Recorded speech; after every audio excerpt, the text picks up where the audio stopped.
গুড্ডু ভাইয়া তো ফল খায়। ও তো ছেলে কাক আর তুমি হলে মেয়ে কাক, এ কারণে।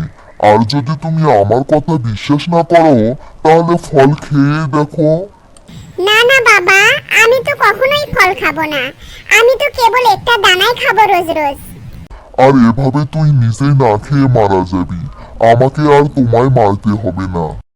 বাবা কি বললে তুমি? কিছু না, চল এবার বাসায় চল। আমি তোমাকে যে গোপন কথা বলেছি তোমার মাকে বা অন্য কাউকে সেটা বলবে না, কারণ তারা সবাই চায় যে তোমার পাখা শুকিয়ে যাক আর তুমি উঠতে না পারো। কালু কাক তার নিষ্পাপ ছানা পিদ্দিকে নিয়ে বাসায় ফিরল। দিন কাটতে লাগলো, কিন্তু পিদ্দি একটা দানার বেশি কিছুই খেত না। সে খুব অসুস্থ এবং দুর্বল হয়ে গেল।